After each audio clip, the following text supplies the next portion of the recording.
یہ بھی صحیح نہیں ہوگا جلوس میں آؤ بہت ثواب ملے گا۔ ایسی لائٹنگ کو کہنا کہ لائٹنگ پر تمہیں ثواب ملے گا، گلی محلوں میں ٹینٹ لگا کر اس میں عورتیں بیٹھی ہوتی ہیں، نعت خوان نعت پڑھ رہی ہوتی ہیں، یہ بچیاں بھی جو ہماری نعت خوان ہیں۔ نبی کریم کے اظہار محبت کا مطلب یہ تو نہیں ہے کہ آپ خلاف شرع طریقہ اختیار کریں۔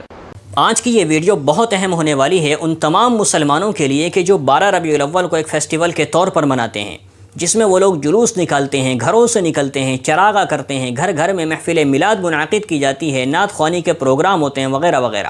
اور ان تمام کاموں کو کرنے کی ان کی نیت یہ ہوتی ہے کہ اللہ کے رسول صلی اللہ علیہ وسلم ہم سے راضی ہوں گے، یا اللہ رب العالمین ہمیں ان کاموں پر ثواب عطا فرمائے گا، اجر عظیم عطا فرمائے گا۔ اور پھر اسی کے ساتھ ساتھ خواتین بھی ان کے ساتھ ان تمام کاموں میں شریک ہو جاتی ہیں۔ اور پھر بہت سارے ایسے کام ہوتے ہیں جن کی ہماری شریعت ہمیں اجازت نہیں دیتی، جن سے اللہ کے رسول صلی اللہ علیہ وسلم نے ہمیں منع فرمایا ہے۔ تو آج کی اس ویڈیو کے اندر ہم آپ کو بریلوی مکتبہ فکر کے ایک بڑے عالم دین مفتی اکمل قادری صاحب کا بیان سنانے والے ہیں۔ آپ یہ بیان پورا سنیے، جس میں انہوں نے 12 ربیع الاول سے پہلے جلوس کو لے کر تمام مسلمانوں کو ہدایات دی ہیں کہ جلوس کس طرح سے نکالا جائے، جلوس کی شرعی حیثیت کیا ہے، جلوس پر ہمیں ثواب ملے گا یا نہیں ملے گا، اور پھر ان جلوسوں میں جا کر اور گھروں میں محفلیں سجا کر جو غیر شرعی کام کیے جاتے ہیں ان کاموں سے ہمیں کس طرح سے بچنا ہے۔ تو یہ ساری باتیں مفتی صاحب نے اپنے بیان کے اندر لوگوں کو بتائی ہیں۔ تو آپ لوگ اس ویڈیو کو آخر تک پورا دیکھیے، اور میں آپ سے گزارش کروں گا کہ آپ اس ویڈیو کو زیادہ سے زیادہ شیئر کیجئے تاکہ جلوس سے پہلے تمام مسلمانوں کو یہ ہدایات پہنچ جائیں۔ جلوس نکالے جاتے ہیں، یہ آپ کو پہلے بتایا تھا کہ نبی کریم صلی اللہ علیہ وسلم مکۃ المکرمہ سے جب مدینہ منورہ تشریف لائے تو ایسا ہی ایک جلوس ہمارے وجود میں آیا جس کی مشابہت مسلمان اختیار کرتے ہیں، اور اس جسے کہا جاتا ہے کہ اچھوں کی مشابہت بھی اچھی ہے، اس اعتبار سے ثواب کی امید بھی ہوتی ہے، لیکن اپنے پاس سے کوئی فضیلت اور کوئی ثواب آپ اور ہم بیان نہیں کر سکتے۔ یہ بھی صحیح نہیں ہوگا جلوس میں آؤ بہت ثواب ملے گا۔ ہاں، جلوس میں آئیں، اللہ تعالیٰ چاہے گا تو آپ کو بہت ثواب دے سکتا ہے۔ ہم کنفرم اپنے پاس سے ایسی چیزیں کہ جو نئی ایجاد کردہ ہوتی ہیں یا جن کے فضائل بیان نہیں کیے گئے ان کے اپنے پاس سے تو بیان نہیں کر سکتے۔ اس لیے اب آپ یہ کہیں جی ہمارا تو حسن ظن ہے اللہ تعالیٰ کے ساتھ، تو حسن ظن تو پھر ہر عمل پر ہو جائے گا۔ یہ مائک میں نے پکڑا ہوا ہے، میں کہوں گا 10 نمازوں کا ثواب مل گیا مجھے، اب آپ کہیں گے صاحب وہ کیسے، میرا حسن ظن ہے، تو کیا مطلب حسن ظن کو بنیاد بنا کر پھر ہم فضائل اور منافع گھڑتے رہیں؟ یہ غلط ہوتا ہے۔ ایسی لائٹنگ کو کہنا کہ لائٹنگ پر تمہیں ثواب ملے گا، یہ نہیں، بلکہ یہ کیا کہیں گے، لفظ محتاج کیا ہے، ثواب کی امید ہے، اگر اللہ تعالیٰ قبول فرما لے گا، اور وہ بھی لائٹ کی وجہ سے نہیں، اپنے حبیب سے محبت کے اظہار پر، اپنائیت کے اظہار پر، پیار کے، کیونکہ نبی کریم سے محبت تو واجب ہے۔ اب اس کے اظہار کے مختلف طریقے ہو سکتے ہیں، اگر ان میں اخلاص ہے، آپ ریاکاری نہیں کر رہے، دکھاوا نہیں ہے، فخر مقصود نہیں، تو امید ہے کہ اللہ تعالیٰ ثواب بھی دے دے گا۔ تو یہ تھوڑا سا محتاط ہمیں طرز اختیار کرنا چاہیے، ورنہ جو اہل سنت سے تعلق رکھتے ہیں آپ کے اوپر زیادہ اسی لیے پھر یہ اعتراضات ہوتے ہیں کہ اچھا اس کو ثبوت بتاؤ گے، جلوس میں جانا ثواب ہے۔ اب آپ ثبوت نہیں دے سکتے، آپ اپنی عقل سے باتیں کرنے کی کوشش کرتے ہیں، اس سے پھر ہماری نئی نسلوں کو کوئی قوی دلیل نہیں ملتی ہے، انہیں بظاہر ایک کمزور سا مذہب ملتا ہوا محسوس ہوتا ہے، اور وہ بچے جب اسکول کالج یونیورسٹی جاتے ہیں یا وہ یوٹیوب وغیرہ پر بیٹھتے ہیں اور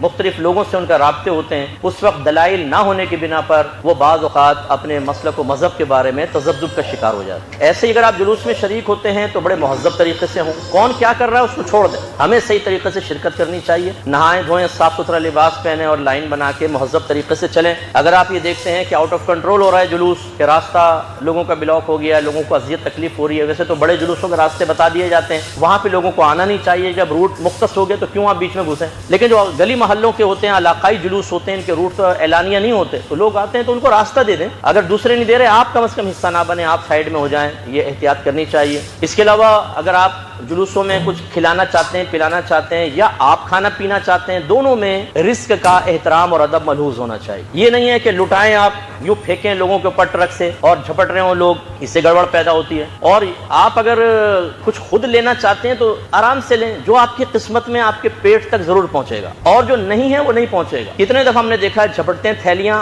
آدھی اس کے ہاتھ میں، آدھی اس کے سارا کھانا نیچے، تو وہ غصے میں آدھی بھی وہ بھی پھینک دیتا ہے جو ایک آدھا آتا ہے نا ہاتھ میں، یعنی وہ کسی کی آپ نے منہ کا نہیں چھوڑا، تو جو آپ کی قسمت میں ملے گا۔ ہم لوگ لوٹ مار کرتے ہیں، انتہائی جہالت کا ثبوت دیتے ہیں، ان کی ویڈیوز بنائی جاتی ہیں اور وہ اپلوڈ کی جاتی ہیں، اور پورے مذہب اور مسلک کو بدنام کیا جاتا ہے کہ دیکھیں یہ ہیں جلوس نکالنے والے۔ حالانکہ میں 12 وضاحت کر چکا ہوں کہ ایک خاندان کا ایک بچہ اگر گلی میں گالی دے رہا ہو اور آپ اس کا فوٹو وائرل کر دیں اور کہیں کہ دیکھیں، اور خاندان کوئی بھی ہو اس کا خاص، یہ ہیں فلاں خاندان والے، گلیوں میں گالی دیتے ہیں. ارے بھائی ایک بچے نے گالی دی تم نے پورے خاندان کو گالی دینے والا کہہ دیا, وہ غلط ہے, لیکن یہ صحیح ہے. اس لیے ہمیں ذی شعور ہونا چاہیے. اس کے علاوہ بڑی معذرت کے ساتھ ہماری سسٹرز اگر مجھے سن رہی ہیں, اپنے گھروں میں میلاد کریں, وہ بھی آہستہ آواز. عورت کی آواز بھی عورت ہوتی ہے. گلی محلوں میں ٹینٹ لگا کر اس میں عورتیں بیٹھی ہوتی ہیں, نعت خوان نعت پڑھ رہی ہوتی ہیں. یہ بچیاں بھی جو ہماری نعت خوان ہیں, ان کو یہ خیال نہیں ہوتا کہ آپ ثنائے رسول تو کر رہی ہیں, لیکن ثنائے رسول آپ کے لیے بلندی درجات کا سبب اس وقت بنے گی جب خود آپ رسول کی اطاعت کریں گے. نبی کریم کے اظہار محبت کا مطلب یہ تو نہیں ہے کہ آپ خلاف شرع طریقہ اختیار کریں. تو آواز پست رکھنی چاہیے ان کو, ایکو ساؤنڈ وغیرہ پہ تو بالکل ہی نہیں ہونا چاہیے. لیکن جو پروفیشنلز ہیں بہرحال وہ تو ہماری بات کا برا مان جائیں گے, کیونکہ وہ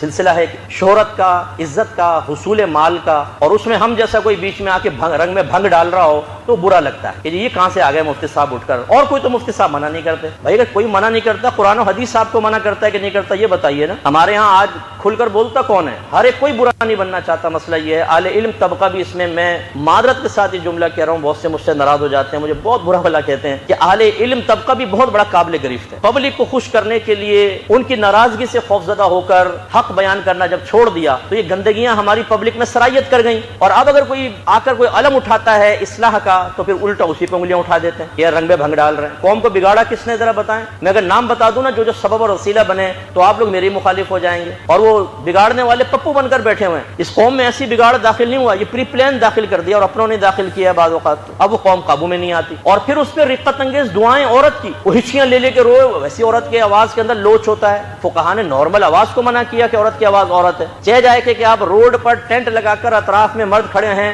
اور آپ سسکیاں بھر بھر کے دعائیں مانگ رہی ہیں اور رو رہی ہیں, ایک عجیب قسم کی آواز نکلتی ہے, اور اس سے پھر مردوں کے باطن کے اندر یقینی سی بات ہے انتشار پیدا ہوگا, بہت سے حفظ نفس کے لیے کھڑے ہوں گے. یہ اس کی شریعت نے اجازت نہیں دیا. ہاں بہنیں گھر پہ ضرور کریں, محافل رکھیں, کوئی بہت بڑی. ہمارے گھر میں کل محافل ہوئی, ہر سال میلاد ہوتا ہے, اللہ کا بڑا کرم ہے, خواتین آتی ہیں. ایک ہماری وائف کی ٹیچر ہیں, وہ آ کے بیان کرتی ہیں اور نعت خوانی وغیرہ ہوتی ہے. اس کے بعد کھانا وغیرہ کھاتے ہیں, اپنے گھر چلے جاتے ہیں. ٹھیک ہے چلو اپنے گھر کے اندر کریں نا, آواز کہیں باہر نہیں جائے گی. لیکن یہ ہماری خواتین باز نہیں آتی. اور اگر کوئی اب جیسے میں کہہ رہا ہوں تو شاید مجھے تو اتنا نہیں کریں گے, لیکن کوئی عام کرے نا پٹڑی سے اتر گئے, لگتا ہے کوئی اور ہو گئے. ارے یار تم 2 منٹ میں پٹڑی سے اتار دیتے ہو, تم سب چڑھے ہوئے پٹڑی پہ, ہر کام خلاف شرع کر کے بھی تم پٹڑی پہ چڑھے ہوئے ہو, اور کوئی صحیح بات کہے تو فوراً گیری پٹڑی سے اتر گئے. یار یا تو آؤ پھر مجھے چڑھاؤ پٹڑی پہ, وہ دلائل لے کر آؤ, قرآن و حدیث پیش کرو. جو میں غلط کہہ رہا ہوں ان کے خلاف بول رہا ہوں, میں اپنی اصلاح کے لیے تیار ہوں. واللہ میں میدان معاشر میں اپنے آپ کو پھنسوا کے اللہ کی بارگاہ میں, رسول کی بارگاہ میں شرمندہ کھڑا ہوں.